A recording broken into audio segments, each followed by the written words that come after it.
تردید کے لیے اللہ رب العالمین نے بہت سارے اسالیب اختیار کیے ہیں۔ آئیے اسی مسئلے کو ہم آج تھوڑی اور تفصیل سے دیکھتے ہیں کہ اللہ سبحانہ وتعالیٰ نے کیسے کیسے مشرکین کے کیسے کیسے اعتراض کا تذکرہ کیا ہے اور کن کن انداز میں اللہ سبحانہ وتعالیٰ نے بعث بعد الموت کو ثابت کیا ہے کہ کیسے ضرور بضرور انشاءاللہ کیا ہے سب لوگ مرنے کے بعد دوبارہ سے زندہ کیے جائیں گے۔ مشرکین کے اعتراضات کا تذکرہ کرتے ہوئے اللہ سبحانہ وتعالیٰ فرماتے ہیں اور وہ لوگ کہتے تھے وَيَقُولُونَ مَتَى هَذَا الْوَعْدُ إِن كُنتُمْ صَادِقِينَ۔ یہ پہلی آیت ہے جس میں اللہ سبحانہ وتعالیٰ نے ذکر کیا ہے، سورہ ملک کی یہ آیت ہے وَيَقُولُونَ مَتَى هَذَا الْوَعْدُ إِن كُنتُمْ صَادِقِينَ۔ یہ مشرکین نبی کریم صلی اللہ علیہ وسلم سے، صحابہ کرام رضوان اللہ علیہ مجمعین سے سوال کر رہے ہیں، ان کو بتا رہے ہیں وہ وعدہ جو تم سے کیا گیا ہے، جو ہم سے کیا جا رہا ہے، یہ وعدہ کب پورا ہونے والا ہے اگر تم سچے ہو۔ اگر تم سچے ہو تو ہمیں یہ بتلاؤ کہ یہ مرنے کے بعد کا جو وعدہ ہے، مرنے کے بعد دوبارہ سے زندہ کیے جانے کی جو بات ہے، یہ کب ہونے والی ہے، یہ کب آنے والا ہے۔ ایسا جو ہے کہ یہ لوگ مذاق بنا کر کے اعتراض کیا کرتے ہیں۔ ایسے ہی اللہ سبحانہ وتعالیٰ نے ان کے ان اعتراضات کا بھی تذکرہ کیا ہے۔ یہ لوگ مرنے کے بعد دوبارہ سے زندہ ہونے کو کہتے تھے کہ یہ تو پرانے لوگوں کی کہانیاں ہیں، پرانے لوگوں کی کہانیاں ہیں۔ اللہ سبحانہ وتعالیٰ فرماتے ہیں وَقَالُوا أَإِذَا مِتْنَا وَكُنَّا تُرَابًا وَعِظَامًا أَإِنَّا لَمَبْعُوثُونَ۔ یہ لوگ کہتے ہیں کہ کیا ہم جب مر جائیں گے اور مٹی ہو جائیں گے، ہڈیاں ہمارے رہ جائیں گی، کیا ہم دوبارہ سے اٹھائے جائیں گے؟ لَقَدْ وَعِدْنَا نَحْنُ وَآبَاؤُنَا هَذَا مِنْ قَبْلُ إِنْ هَذَا إِلَّا أَسَاطِيرُ الْأَوَّلِينَ۔ یقیناً ہم سے اور اس سے پہلے ہمارے باپ داداؤں سے وعدہ کیا گیا، یہ تو پرانے لوگوں کی کہانیاں ہیں۔ إِنْ هَذَا إِلَّا أَسَاطِيرُ الْأَوَّلِينَ، یعنی مرنے کے بعد دوبارہ سے زندہ کیے جانے کو کہا جا رہا ہے کہ یہ پرانے لوگوں کی کہانیاں ہیں۔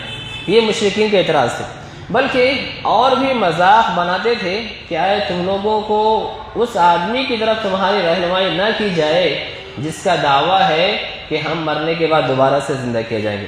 اللہ سبحانہ وتعالیٰ نے ان کا بھی تذکرہ کیا ہے۔ اللہ سبحانہ وتعالیٰ فرماتے ہیں وَقَالَ الَّذِينَ كَفَرُوا هَلْ نَدُلُّكُمْ عَلَى رَجُلٍ يُنَبِّئُكُمْ إِذَا مُزِّقْتُمْ كُلَّ مُمَزَّقٍ إِنَّكُمْ لَفِي خَلْقٍ جَدِيدٍ۔ کافر کہتے ہیں کہ ہم تمہیں اس آدمی کے بارے میں نہ بتا دیں جو تمہیں اس بات کی خبر دیتا ہے کہ جب تم ریزہ ریزہ ہو جاؤ گے تو تم دوبارہ سے جو ہے اٹھائے جاؤ گے۔ یعنی آپس میں ایک دوسرے سے گفتگو کر رہے ہیں، آپس میں ایک دوسرے کو خبر دے رہے ہیں، یا ہو سکتا ہے کہ جو باہر سے آ رہا ہو، مکے کے باہر سے، ان سے ان کی ایک گفتگو ہو رہی ہو، کیا تم کو ہم اس آدمی کے بارے میں نہ بتائیں کہ جس کا دعویٰ ہے کہ جب انسان مر کر کے بالکل بوسیدہ ہو جائے گا، ریزہ ریزہ ہو جائے گا، اسے دوبارہ سے زندگی دی جائے گی۔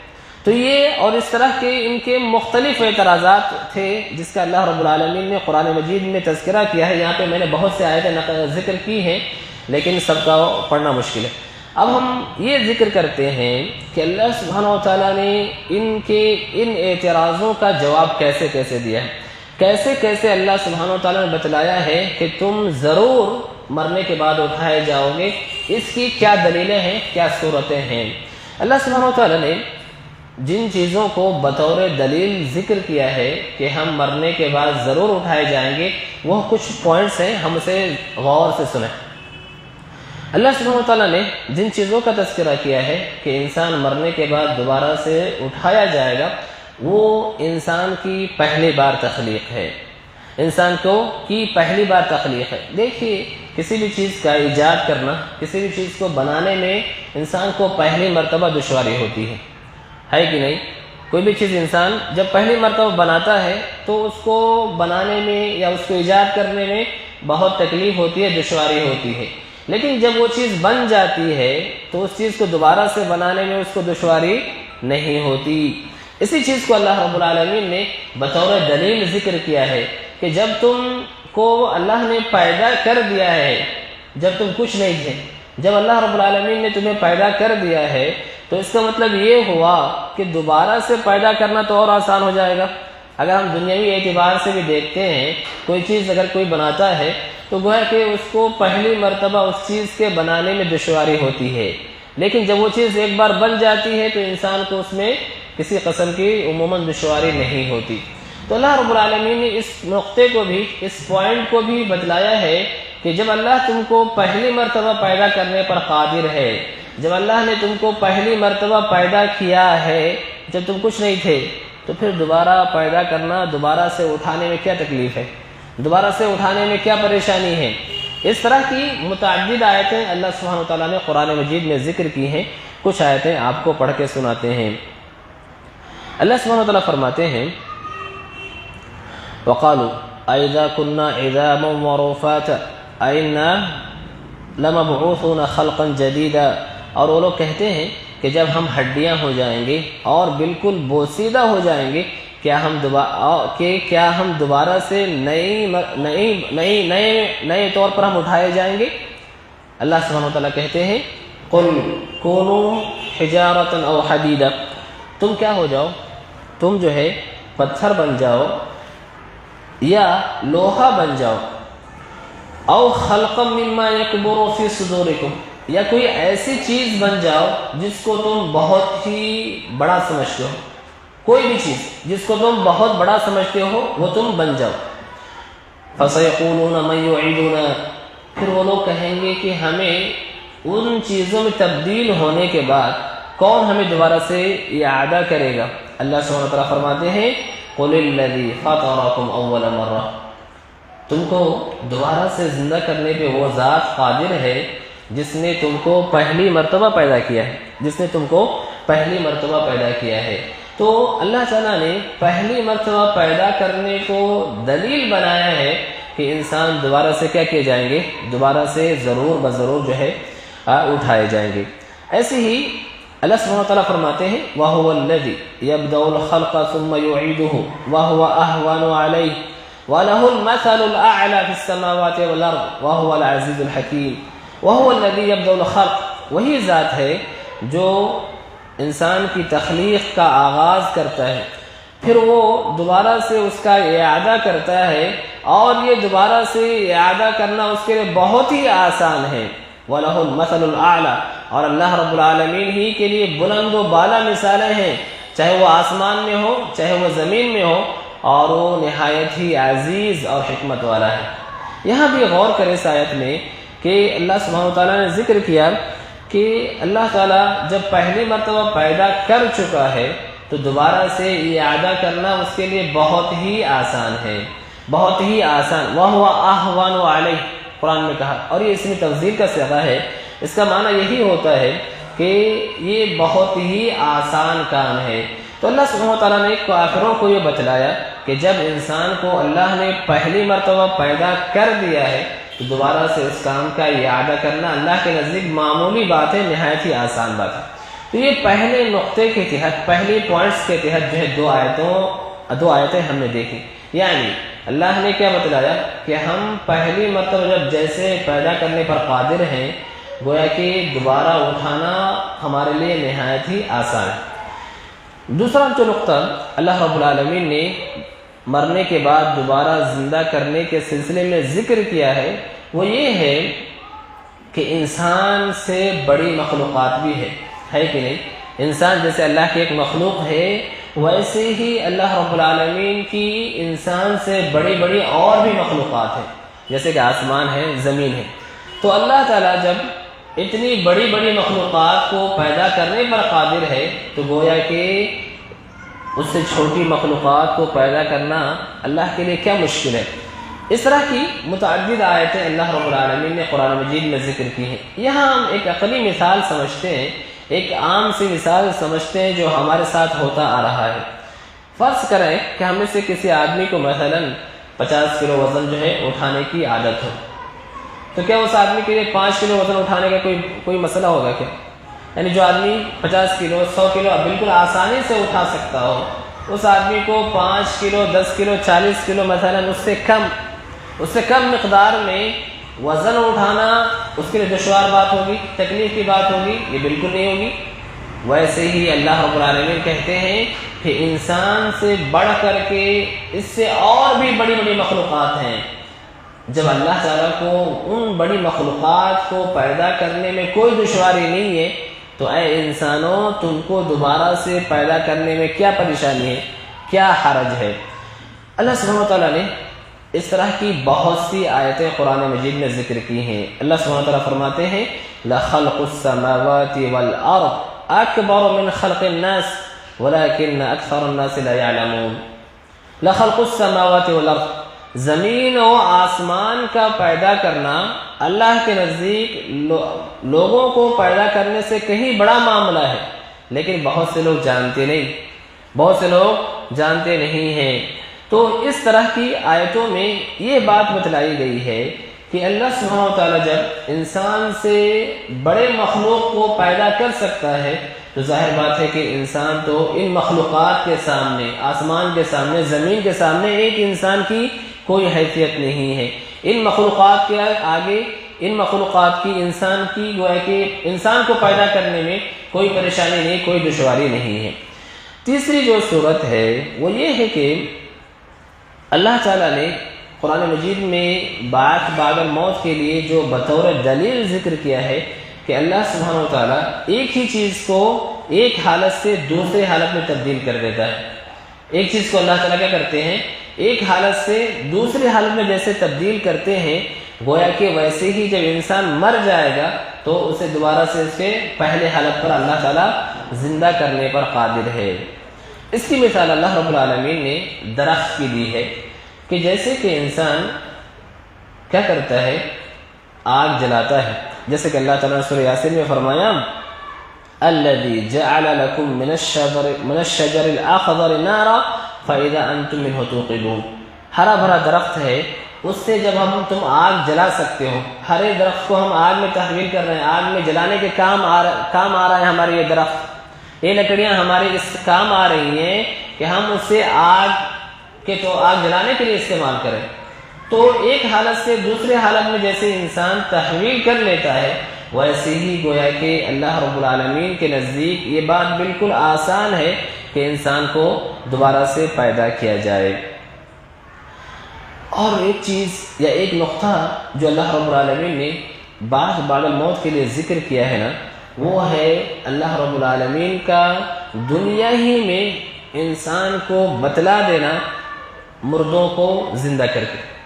اللہ تعالیٰ نے دنیا ہی میں انسانوں کو بتلا دیا ہے کہ انسان کو دوبارہ سے اللہ تعالیٰ زندہ کرنے پر کیسے قادر ہے، اور اس کے بہت سے واقعات قرآن مجید میں ذکر کیے گئے ہیں۔ یعنی ایک آدمی مر جاتا ہے اور ظاہر بات ہے کہ اسے دوبارہ زندہ کرنا ہے، تو اللہ تعالیٰ نے اس چیز کو ہمیں دنیا ہی میں دکھا دیا ہے، اور اس نقطے کے تحت اللہ رب العالمین نے قرآن مجید میں بہت سے واقعات ذکر کیے ہیں۔ ہم جو بنو اسرائیل کا واقعہ سنتے ہیں اور قرآن مجید میں پڑھتے بھی ہیں کہ بنو اسرائیل میں سے کسی آدمی کی وفات ہو جاتی ہے اور قتل کرنے والے کا پتہ نہیں چلتا ہے کہ کس بندے نے اس کو قتل کر دیا ہے۔ تو اللہ تعالیٰ نے کیا ترکیب بتلائی ان کو کہ ایک گائے کا گوشت لے کر کے اس بندے کو مارا جائے، بس ہے کہ نہیں، گائے کے گوشت کا کوئی بھی حصہ لے کر کے اس بندے کو مارا جائے، وہ بندہ کیا ہو جائے گا، زندہ ہو جائے گا۔ اور نتیجہ یہ ہوا کہ گائے کے گوشت سے مارا گیا اور بندہ زندہ ہو گیا۔ اس نے بتلایا کہ اس کو کس نے قتل کیا ہے۔ تو یہاں دیکھیے ایک آدمی وفات پا گیا ہے اور اللہ تعالیٰ نے اسے دوبارہ سے زندہ کر دیا، ابھی دنیا ہی میں موجود رہتے ہوئے اللہ نے اسے زندہ کیا تاکہ انسانوں کے لیے یہ درس عبرت ہو کہ جو ذات ابھی دنیا کے باقی رہتے ہوئے ایک انسان کو مرنے کے بعد دوبارہ سے زندہ کر سکتا ہے، تو ظاہر بات ہے کہ دنیا ختم ہونے کے بعد ضرور بضرور کیا کر پائے گا، وہ جو ضرور بضرور لوگوں کو دوبارہ سے اٹھا پائے۔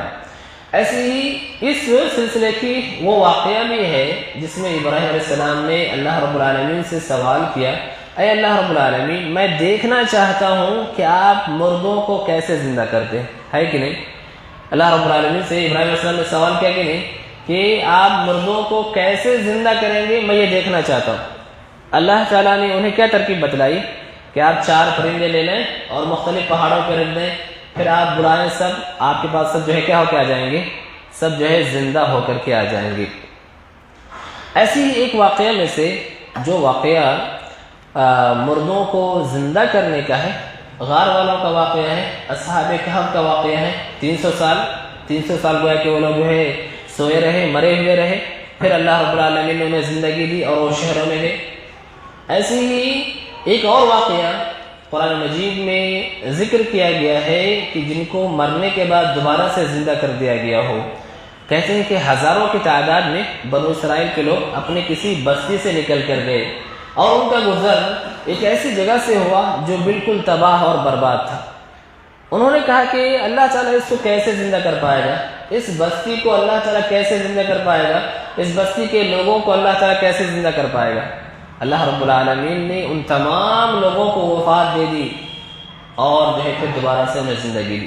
تو اس طرح کے اللہ رب العالمین نے قرآن مجید میں بہت سارے واقعات ذکر کیے ہیں جہاں پہ اللہ تعالیٰ نے کیا کیا ہے، ایک انسان کو مرنے کے بعد دوبارہ سے زندگی دے دی ہے۔ تو جب اللہ تعالیٰ دنیا کے رہتے ہوئے ایک انسان کو مرنے کے بعد دوبارہ سے زندہ کر سکتا ہے تو اس کا مطلب یہ ہے کہ انسان کو ضرور مرنے کے بعد اللہ رب العالمین جو ہے ضرور کیا کرے گا، ضرور جو ہے دوبارہ سے اٹھائے گا۔ ایک اور دلیل جو اللہ تعالیٰ نے مرنے کے بعد کی زندگی کے لیے ذکر کیا ہے وہ ہے بارش ہونے کے بعد کھیتیوں کا لہلہا اٹھنا۔ ظاہر بات ہے بارش ہوتی ہے، زمین بنجر ہے جہاں پہ کوئی گھاس کچھ نہیں ہے، بارش ہوتی ہے تو سب انسان دیکھتے ہیں کہ جو ہے ہر طرف کیا ہو جاتی ہے، ہریالی ہی ہریالی ہو جاتی ہے، ہریالی ہی ہریالی ہو جاتی ہے۔ یعنی بارش برسنے کے بعد جہاں کچھ نہ ہو، کوئی گھاس پھوس نہ ہو، وہاں بھی ہریالی ہو جاتی ہے۔ تو اللہ تعالیٰ نے اسے بھی دلیل کے طور پر ذکر کیا ہے کہ جیسے بارش ہونے کے بعد زمین لہلہا اٹھتی ہے، زمین میں ہریالی ہی ہریالی ہو جاتی ہے، گویا کہ ویسے ہی ضرور انسان کے مرنے کے بعد اللہ رب العالمین دوبارہ سے زندہ کرے گا۔ ایک اور دلیل ہے وہ یہ کہ اللہ رب العالمین کا حکمت بھی ہے اور یہ حکمت کا تقاضا بھی ہے کہ کیا ہو، مرنے کے بعد انسان کو دوبارہ سے زندہ کیا جائے۔ یہ عقل مندی کا تقاضا بھی ہے کہ انسان کو مرنے کے بعد دوبارہ سے زندہ کیا جائے۔ قرآن مجید میں اس مسئلے کی بہت سی دلیلیں ہیں۔ اب یہاں ہم پہلے چونکہ عقلی باتیں ہی چل رہی ہیں تو عقل کے اعتبار سے دیکھیں۔ ایک انسان یعنی نہایت ہی متقی بندہ ہے، نہایت ہی جو ہے اللہ کا عبادت گزار ہے، اور ایک وہیں پہ جو ہے نہایت ہی فاسق و فاجر ہے، تو کیا دونوں عقل کیا کہتی ہے کہ کیا دونوں برابر ہو سکتے ہیں؟ کیا ظاہر بات ہے کہ نہیں، یہ دونوں برابر نہیں ہو سکتے، دونوں میں کوئی برابری نہیں۔ ایک آدمی جو نہایت ہی متقی شخص ہے، نہایت نیک آدمی ہے، اور ایک آدمی نہایت فاسق و فاجر ہے، اس کو دین سے کوئی مطلب نہیں ہے۔ ظاہر بات ہے کہ ایک مسلمان ہوتے ہوئے دونوں نہیں برابر ہو سکتے۔ ایسے ہی ایک ایمان والا اور غیر ایمان والا کیسے برابر ہو سکتے ہیں؟ پھر جب ایک ایمان والے جو لا الہ الا اللہ کہتا ہو، اس میں وہ ایک پابند آدمی ہے وہ اور ایک آدمی نافرمان ہے، وہ دونوں برابر نہیں ہو سکتے۔ تو جب ایک ایمان والا ہے اور ایک غیر ایمان والا ہے، دونوں کیسے برابر ہو سکتے ہیں؟ یا یوں سمجھے کہ آدمی مثلا کسی نے کسی کو قتل کر دیا، ایک آدمی ہے اور ایک آدمی ہے جس نے گویا کہ اس نے ہزاروں آدمی کا قتل کیا ہے، کیا دونوں کی سزا برابر ہو سکتی ہے؟ کیا جو آدمی ہزاروں آدمی کا قتل کیا ہو اس کو قتل کر دیا جائے مثلا، تو کیا ہزاروں آدمی کے بدلے اس آدمی کا قتل کیا جانا برابر ہو گیا؟ کیا ایسا برابری نہیں ہو سکتی۔ تو حکمت کا تقاضا بھی یہ ہے، انسان کی بھی عقل یہ کہتی ہے کہ قیامت قائم ہونی چاہیے، انسان کو دوبارہ سے زندہ کیا جانا چاہیے تاکہ نیکوں کو اس کے نیکی کا بدلہ ملے اور برے کو ان کی بدی کا بدلہ بھی ملے۔ قرآن مجید میں اس مسئلے کو بھی باعث بعد الموت کے لیے پیش کیا گیا ہے۔ اللہ سبحانہ وتعالیٰ فرماتے ہیں أَفَنَجْعَلُ الْمُسْلِمِينَ كَالْمُجْرِمِينَ أَفَنَجْعَلُ الْمُسْلِمِينَ كَالْمُجْرِمِينَ کہ کیا مسلمان کو ایک مجرمین کی طرح بنا دیں گے؟ کیا ایک مسلمان اور ایک مجرم کیسے برابر ہو سکتے ہیں؟ مَا لَكُمْ كَيْفَ تَحْكُمُونَ تمہیں کیا ہو گیا ہے تم کیسے فیصلہ کرتے ہو؟ تو اللہ نے یہاں ان کو کہا کہ ایک آدمی مسلمان ہو اور ایک آدمی مجرم ہو، یعنی کافر وغیرہ ہو، دونوں کیسے برابر ہو جائیں گے؟ تم کیسے فیصلہ کر رہے ہو کہ دونوں برابر ہو جائیں گے؟ اللہ رب العالمین نے دوسری آیت میں فرمایا ام نجعل الذین آمنوا وعملوا الصالحات کالمفسدین فی الارض ام نجعل المتقین کالفجار، کیا ہم ایمان والوں کو اور نیک اعمال کرنے والوں کو زمین میں فساد برپا کرنے والے کی طرح کر دیں گے، یا ہم متقی کو فجار کے مانند کر دیں گے، برے لوگوں کے مانند کر دیں گے؟ اور ظاہر بات ہے کہ انسانی عقل بھی اس بات کو تسلیم نہیں کرتی ہے کہ ایک نیک آدمی ایک برے آدمی کی طرح ہو، یا ایک نیک آدمی کا بدلہ برے آدمی کے برابر ہو، یہ انسان کے عقل میں بھی نہیں مانتی ہے۔ ایک مسلمان ایک کافر کے برابر ہو، ایسا جو ہے ہمارے عقل میں بھی بات نہیں آتی ہے۔ تو گویا کہ اس کا مطلب یہ ہوا کہ ہم ضرور بضرور اٹھائے جائیں گے تاکہ نیک انسان کو اللہ رب العالمین اس کے نیکی کے اعتبار سے قیامت کے دن بدلہ دے سکے، اور برے آدمی کو اس کے برائی کے اعتبار سے اللہ رب العالمین قیامت کے دن بدلہ دے سکے۔ تو یہ اور اس طرح کے مختلف طریقے اللہ رب العالمین نے قرآن مجید میں ذکر کیا ہے، جس کا مقصد یہ ہے کہ انسان کو ضرور بضرور مرنے کے بعد دوبارہ سے زندہ کیا جائے گا، اٹھایا جائے گا، تاکہ ان کے نیکیوں کا بدلہ ملے، تاکہ ان کی برائیوں کی سزا ملے۔